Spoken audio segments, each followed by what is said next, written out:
Diyos ko mga kabayan, nakailang tawid na tayong ilog. O, tawid na naman tayo.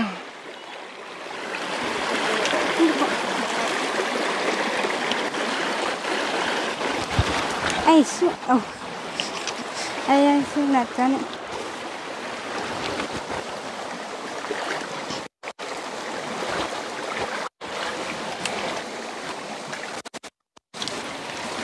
Napakaganda dito sa ilog po mga kabayan. Diyos ko, damang-dama mo yung fresh air. Maririnig mo yung agos ng tubig na napakasarap. Very relaxing po mga kabayan. Ang sarap gumawa ng duyan dito. Kailang syempre may mission tayo, nag-iikot tayo. Kaya hindi tayo pwedeng magstay ng matagal dito. So ayan, patuloy pa rin po tayo sa ating paglalakbay. May nangingisda. May nanguhuli ng isda po mga kabayan. No, Diyos ko, para tuloy naalala ko kaagad mga kabayan, ganito din ang ginagawa ko doon sa ilog sa amin. No, paborito kong ginagawang ganyan mga kabayan. Ayun no. Hello! Hi! O ayan, puntahan natin mga kabayan. Anong ginagawa nyo dyan? Bakit may dala-dala kayong net? Nanguhuli ng isda. Ang tanong, may huli na ba kayo? Diyos ko, mga kabayan, pag nandito ka talaga sa kabundukan, kung ano-ano na lang makikita mo. Ay, ang ingay ko, nanguhuli pala sila ng isda. Kailangan pala dito pag nanguhuli daw, sabi nila, huwag maingay. Diba, tahimik lang. So, ayan. Pero bakit ginagamitin na ng kulambo? Dapat net lang, yung malalaki yung hibla. Ito, as in kulambo talaga. Marami na kayong huli? Ha? Kunti pa? Wow, ang galing nyo naman. 3 talaga ang nagtulong-tulong mga kabayan. Hihila-hila dyan sa net. O sige nga, tingnan natin kung marami bang... Ha? Ang sisipag nyo naman. Ang galing nyo naman. O, lagay ko lang yung mic, pwede? Lagay ko lang ha, huwag mong ilublod sa tubig, Biha. Opo. Ayan. O, patingin, ano nangyari? Minsan po, wala po kami nakukuha. Minsan wala. Opo. Minsan meron. Minsan marami po, minsan wala. O, ayan. May Tsaga-tsaga lang ulang po. Opo. or mga shrimp na maliliit. Ayan, Ito po, yung hipon po na maliliit. Oh. Pero may kuha na kayo. Opo. Saan? Nandyan po. O, patingin nga ako. Kunin mo nga, Bi. Wow, ang liliit pala pero masarap yan. May hipon po na maliliit. Patingin sa kuha nyo. Ito po. Ayan, ano nandiyan sa loob ng sako? Yung mga maliliit po na isda. Anong klaseng isda? Ito po. Ay, wow, ang sarap ipaksiw. Oh, ganito mga kabin, ang sarap ipaksiw. Naku, mas malasa ang isda ng tubig tabang. Yun nga lang, medyo malansa. Pero mas malasa, masarap, matamis ang isda ng tabang. Opo. O, ayan o. Ang sarap naman yan. Lalo pag nakarami ka yan, pang paksiw, ibalot nyo sa dahon ng saging. Opo. Nako, ang sarap yan. So, ilang Lalo oras na kayo dito? Kanina pa po. Kanina pa. Opo. Mapupuno nyo yung sako? Hindi po namin masasabing mapupuno. Diyan lang kayo pabalik-balik dyan? Anong pangalan mo? Ano po? Mariet po. Mariet. Opo. Ilang taon ka na, Mariet? 17 po. 17, ang babata pa pala, pero ang sisipag na. Ikaw naman, Be? Habing po, 24 po. 24. Mukhang bata ka pa. Anong pangalan mo? Ano po, Maria Cristina. Ang gaganda naman ng mga pangalan. Mariet, Maria Cristina. Ikaw naman, Be? Arlene po. Arlene, ilang taon ka na? 15 po. 15, ang ganda ng buhok nyo, no? Ayan, no? Ang gaganda ng buhok. Yan, ikarang init. Oo nga, gustong-gusto ko kung pwede nga lang ipalit niyo yung buhok nyo sa buhok ko. Naku, makikipagpalit na ako ng buhok. Ang cute kaya at ang ganda. Akala mo pag hindi mo nahawakan matigas, pero pag hawakan mo siya malambot. Akala mo buhok ng Shih Tzu na aso na malambot, haplos-haplusin. Bakit nag-aaral ba kayo? Opo. Anong grade mo na, Mariet? Grade 11 po. Grade 11. Ikaw naman? Maria. Maria? Grade 11 po. Grade 11. Ikaw naman? Grade Arlene? Grade Grade 8. Ibig sabihin, pag wala kayong pasok, ito ang ginagawa nyo? Panghuli ng isda? Opo. Binibenta nyo o pangkain nyo lang? Pangkain lang po. Wow, ang sisipag. Nakakatuwa naman kayo. Sa murang edad yung marunong na kayo gumawa ng paraan para pang-ulam. Ilang kayo magkakapatid, Mariet? Ano po? 7 po. 7. Kayo naman, Kapatid Maria. Magkapatid Ay, na kami. magkapatid kayo. Kapatid nila? Opo. Ayan. Ito po yung kapatid Ay, namin. mga kapatid nyo rin yan. Wow, ang galing ha. Kumbaga tulong-tulong kayo para meron kayo ulam mamaya. So ngayon, ang gagawin natin, kasi konti lang yung nailambat natin, maglambat tayo ulit. Diyos ko, ang sarap naman lumusong dyan. Kailang wala akong dalang damit eh. Opo. Pati bato, sama nyo na. Mariet, wag mo ipasa. Opo. Huwag kang lumulubi ha. Opo. Okay, sige. So ayan mga kabayan, ang nakuha nila, may isda, may shrimp na maliliit, pero pag nakarami sila, ay panalo din. No? So, Pag maraming nakuha. Sulit na. sulit na sulit pag makarami sila mga kabayan. Paghati-hatian nila. Kasi magkakapatid pala ito. Ang galing naman nila. Gumawa ng diskarte. Kulambo talaga yan? Kaninong kulambo yan? Sa lola po. Naku, patay kayo sa lula nyo mamaya pag nasira yung kulambo niya. So ayan mga kabayan, magkukulambo sila ulit. Nakakatuwa lalo na pag yung makarami ka.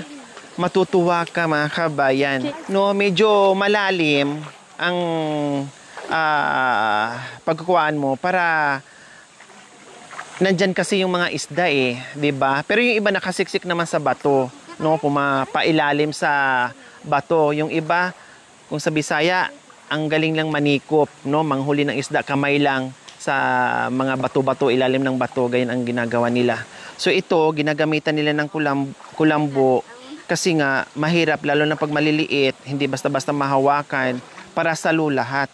So yan po yung ginagawa nila, panghuli. Matutuwa yung mga magulang ng mga kabayan, akala na kung saan nagpunta, pero hindi nila alam nandito pala sa ilog nangunguha ng isda. 'Di ba? Ang galing. Wow, sana marami, no. So ganyan lang paulit-ulit.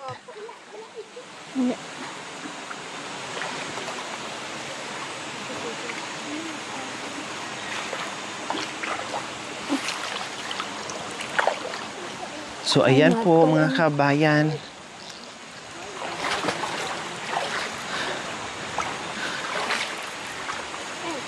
Magi-enjoy ka na, may ulam ka pa. 'Di ba? Sana marami. Makan ayun. Aray, mainit. Tinuro na.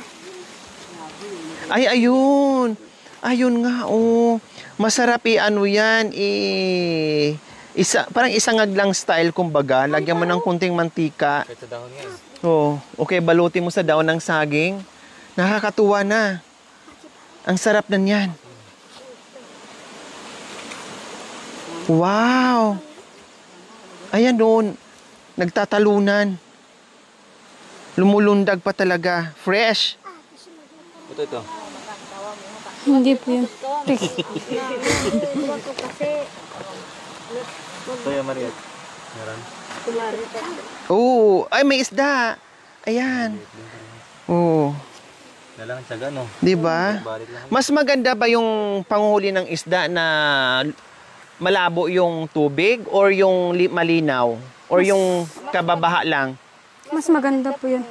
Pag ganito? Opo. Pag umulan, after umulan. Kasi naaanod siguro sa agos ng tubig, no? Kaya ito natatangay ng agos ng tubig mga kabayan. Kaya, ayan, pag maghapon pala mga kabayan, ganyan, makarami nga talaga sila, no? Makarami nga talaga sila at talagang ulam na buong maghapon din nila.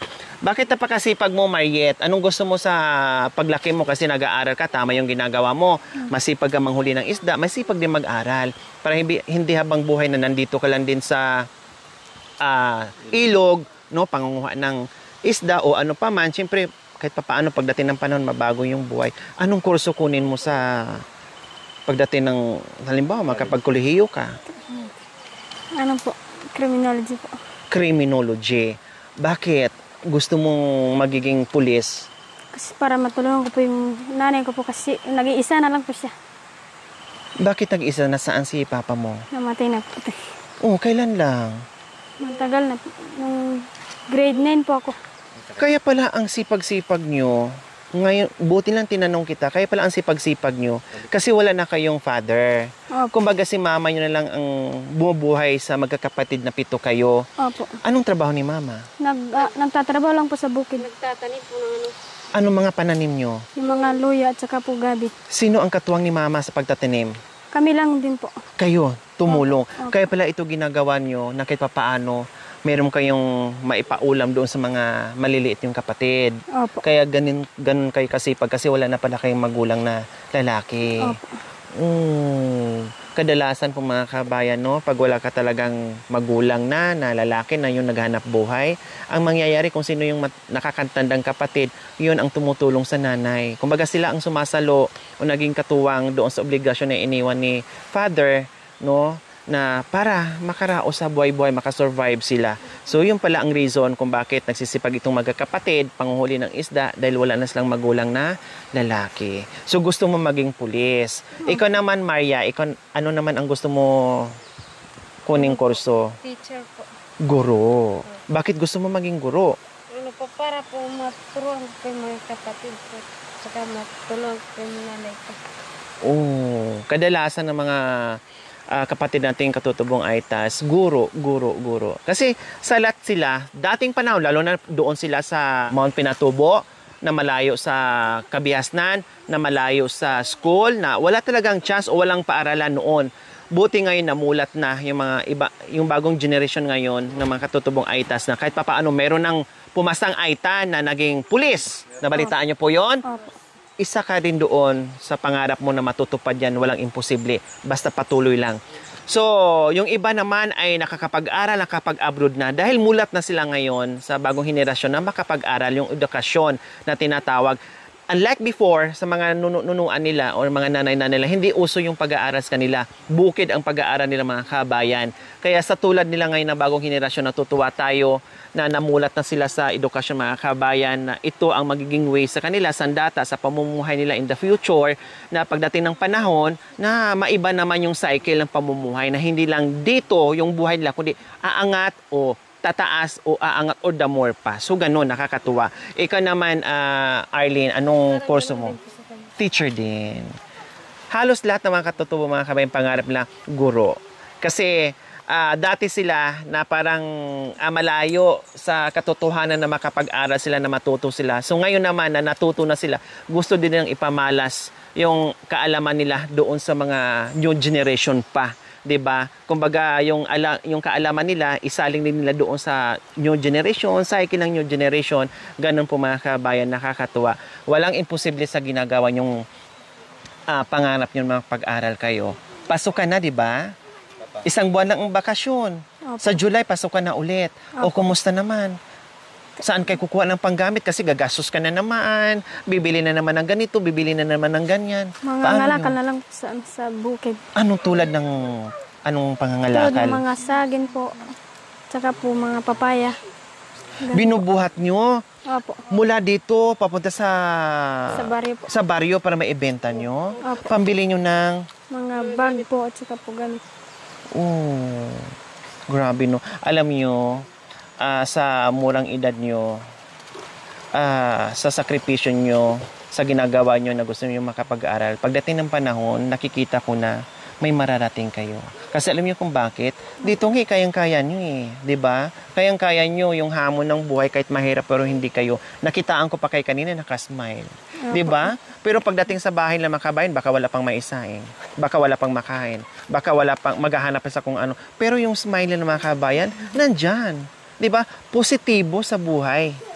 Tayo na minsan meron tayong pambili pero nakabusangot yung muka. Sila, tularan natin sila mga kabayan. Halos dito makikita mo na kahit walang pagkain, hirap sa buhay, pero yung smiling face, nandoon pa rin. Positibo sa pananaw sa buhay-buhay. Ipagpatuloy ang kasipagan, lalo na kayo na walang magulang. So tama yung sinabi ng ate mo. Nagpursige sa pag-aaral para makatulong sa mga kapatid, sa nanay nyo, na walang ibang inasahan, kundi kayo lang din ng mga anak niya na malalaki na marunong ng gumawa ng paraan para doon sa mga kapatid nyo na maliliit pa. So ayan po mga kabayan, meron na sila nakukuha, no? At lumipat na naman sila ng malalim. Nagbaka sakaling makakuha ng piranha.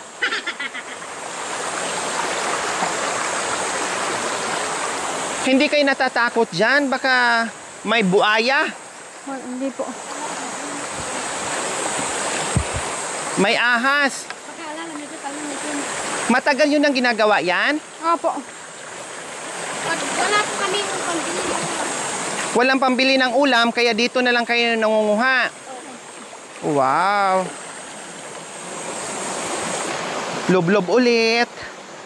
Sana meron naman, damihan mo naman please. Para meron silang makain, maulam.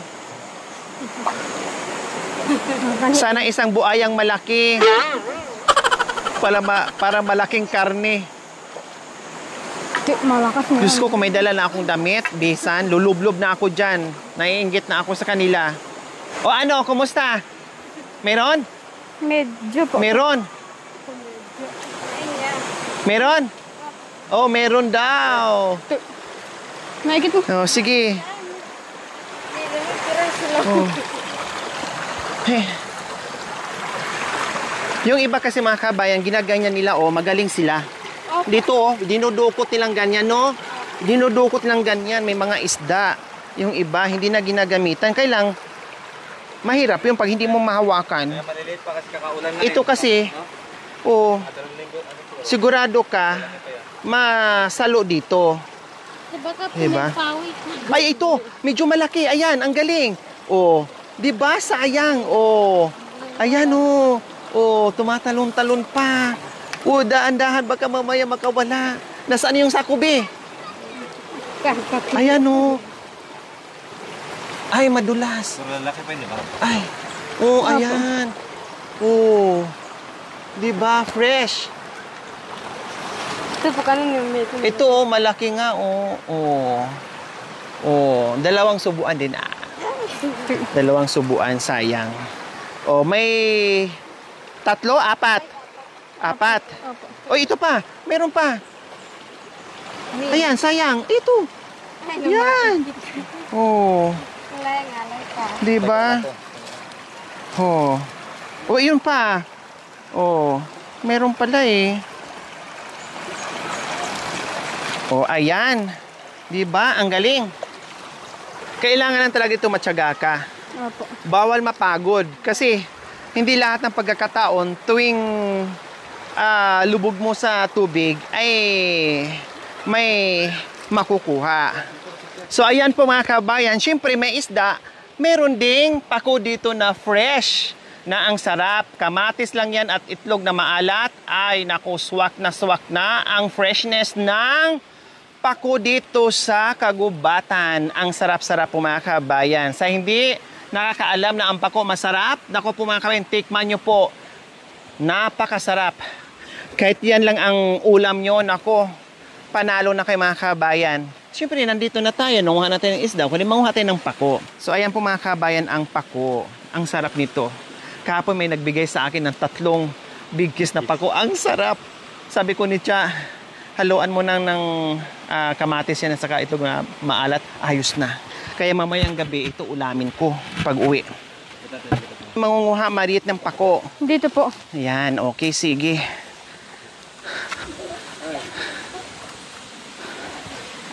Ay, ito, nakakuha ako, nakakita ako.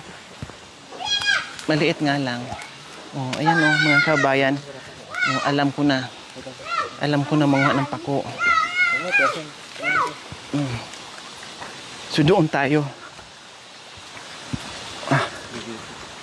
Ang bibilis yung maglakad. Talagang sanay na sanay. Wala pang mga tsinelas.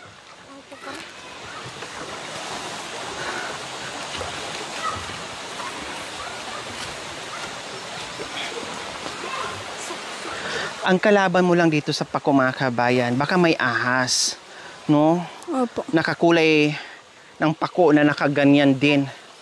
No, kailangan bugawin mo ganyan. Ayan, tama ba 'tong kinuha ko, no? Opo. Oh, 'di ba? Kasi ilang beses na akong sumama sa pangunguhan ng pako eh. Kaya alam ko na.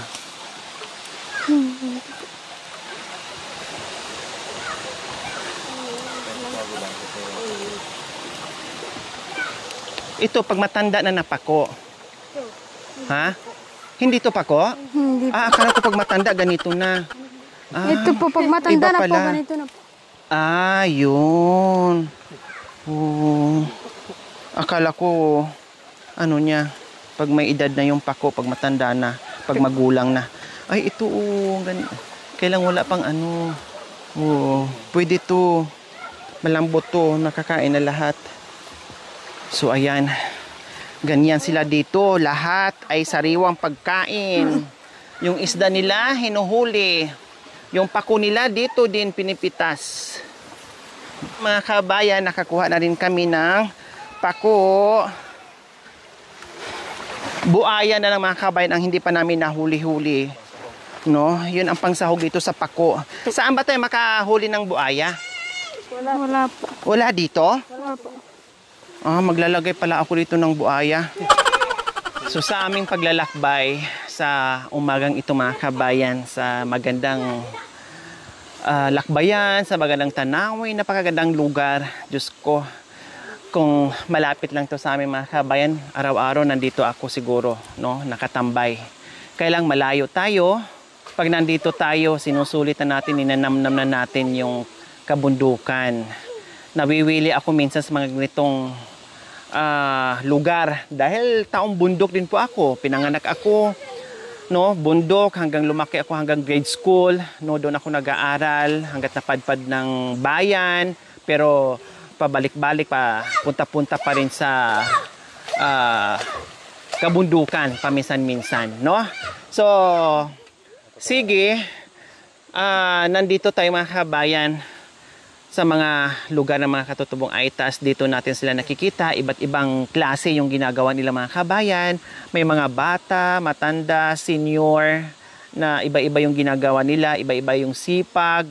May nagtatanim, may nag-aararo, may namimitas, may nangunguha ng isda, no? Iba't iba yung nakikita ko. Kaya sabi ko, habang ako ay kaya ko pang umakyat sa kabundukan, tumawid ng mga malalaking ilog, tulad nito, tatlong ilog na tayong tawid bago natin sila makita na nanghuli ng isda, no? Maipakita namin sa inyo kung ano nga ba ang buhay nila. Paano nga ba sila natututo? Paano nga sila nabubuhay? Ano nga ba ang kinakain nila? Ano nga ba ang hanap buhay nila? Paano yung pag-aaral nila?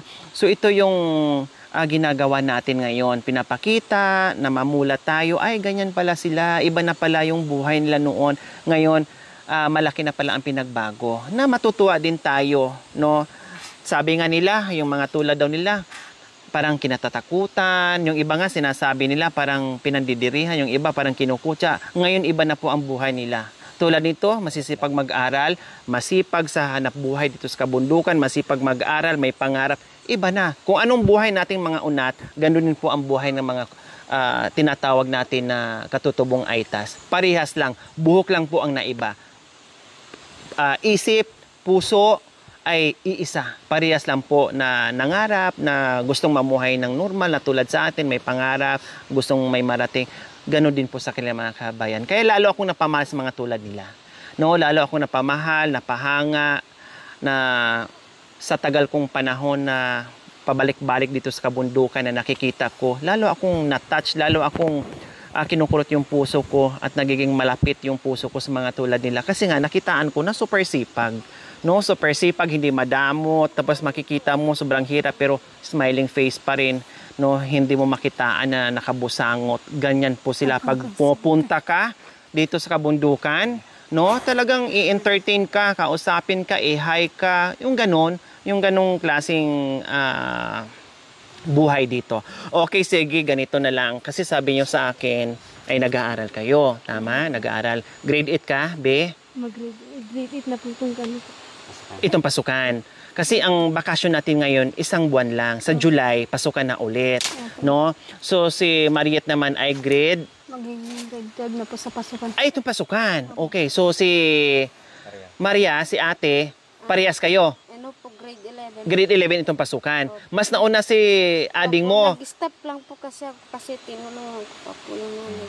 O, si mga kabayan, kumbaga, 24. 24 na siya, hindi pa rin naalis yung pangarap niya sa pag-aaral. Gusto pa rin niyang ipagpatuloy. Na-stop lang si ate kasi nga maaga sila nawalan ng magulang. So, kailangan mo na magsakripisyo ni ate dahil tutulungan mo na yung nanay niya para maghanap buhay para ipakain dito sa mga kapatid niya na mga bata pa. Yung iba naman, yung panganay, porsigihin lang pag-aaral muna. Sige, mag-aaral ka muna para pag nag-graduate ka na, ay tulungan mo yung mga ading mo, yung mga nakakabatang kapatid mo. Pero yung iba naman, o sige, sacrifice ka muna. Tulungan mo muna ako dahil panganay ka, dahil ikaw na yung maedad ka na. Ito muna si ading, depende kasi yan sa pag-uusap, no? Depende kasi yan sa pag-uusap ng pamilya, kung ano, kung sino yung mauna, kung sino yung magsakripisyo. Depende na lang po yun. Basta magtulungan ang importante at ipagpatuloy pa rin yung pag-aaral. Dahil masipag kayo, nakitaan ko naman talaga yung sipag nyo dito pa rin sa panguhan ng isda. Hindi biro yung hirap nyo dito. Dahil sa kagustuhan yung sabi nga ni ate kanina, para meron daw silang maiulam. So tanong ko sa inyo, may bigas pa ba kayo sa inyo? Wala. May ulam kayo pero wala naman bigas. Anong gagawin? Ano po, isasabaw na lang po yun. Isasabaw na lang. Opo. Tapos anong i-partner?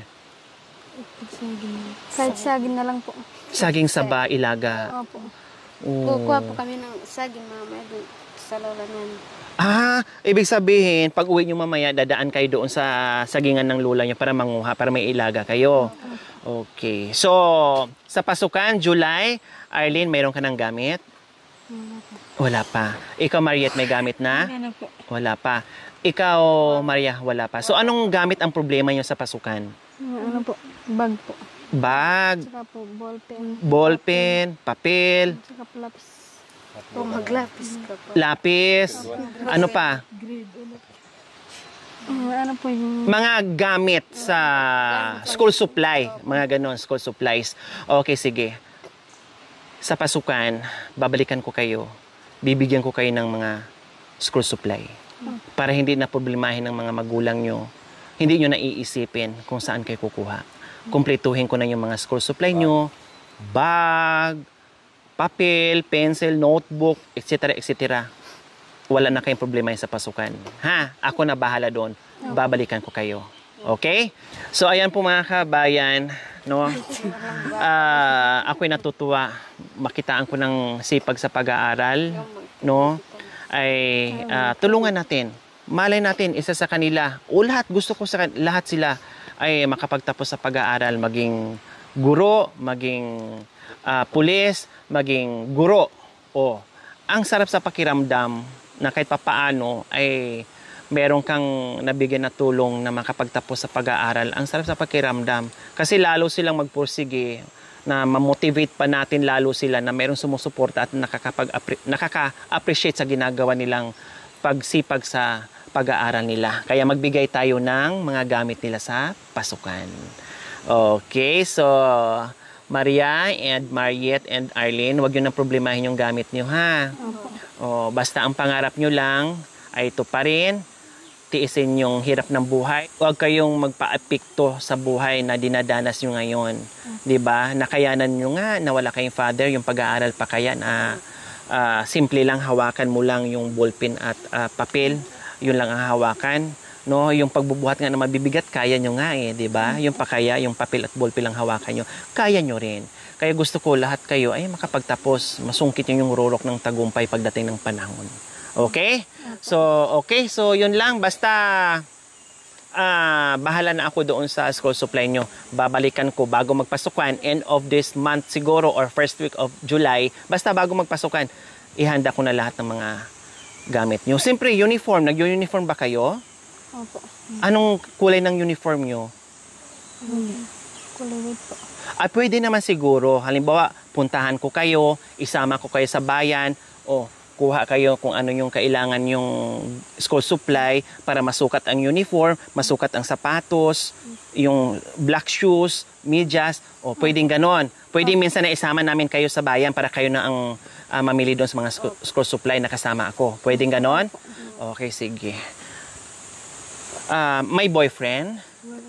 Tama. Sagabal sa pag-aaral. Opo. 'Di ba? Ang boyfriend, nandiyan lang 'yan. Hindi na uubos 'yan. Pero yung pag-aaral nasasayang pag nakaligtaan mo na.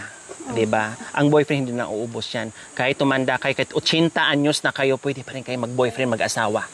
Unahin muna i-priority ang tama. 80 na mag-asawa. Oo, 80 na kayo mag-asawa, ha? Tingnan mo ako, 90 akong nag-asawa. So, ayan mga kabayan. Okay, so bukod pa doon sa naging promise ko sa inyo, siyempre, bibigyan ko kayo. Oh, ito. Oh, dahil sobrang sipag nyo. Oh. Thank you. Oh. Thank you po. Ano ngayon ang mensahe ni Arlene sa biyaya na hindi mo inaasahan na nangunguha lang kayo ng isda niya, may dumaan na anghel. Oh, masaya ka ba? Opo. Kasi po, may pambili na po ng bigas. Okay, so si Ate Mariette, Thank you po kasi dumaan po kayo dito para makatulong po. oh, walang anuman. Si Ate, Ano po? Thank you po kasi kung hindi po kami pumunta dito sa ilog, hindi po namin kayo makikita. tama. Saka Kung hindi, may pambili na po kami ng bigas po. bigas, tama. Kung hindi rin dahil sa sipag nyo, siyempre hindi kayo pupunta ng sapa. O dahil sa diskarte at sipag nyo, kaya naisipan nyo, plus nadagdagan, reward nyo dahil masipag nga kayo, naghanap kayo ng diskarte o reward nyo ngayon, hindi nyo na problema yung bigas. Bibili ng bigas si Arlene, bibili, o magkapatid naman pala kayo, o kundi may bigas na at higit sa lahat, meron na, magkakaroon pa kayo ng gamit sa pasukan. O, kaya pala nandito kayo, inutusan kayo, sige punta kayo doon sa ilog kasi para masasagot ang gamit nyo sa pasukan, wala na kayong problemahin. Hindi nyo na kailangan maghagilap ng mga kalakal dyan sa kabundukan para magbenta, para may pambili ng gamit sa school dahil sagot ko na. Okay? So, ayan po mga kabayan, meron na naman tayong nadaanan. Actually, malapit-lapit na kami sa pupuntahan namin. Kaya lang, dami naming nadadaanan na hindi namin pinapalagpas. Pagkakataon na po namin mga kabay na makausap namin sila, malalaman namin yung buhay nila, makikita namin yung ginagawa nila. Ginagawa namin, stop. So, ganun po mga kabayan. Okay, so, bye-bye! And good luck sa pag-aaral, ha? Okay. Thank you for watching. Don't forget to like, share, and subscribe.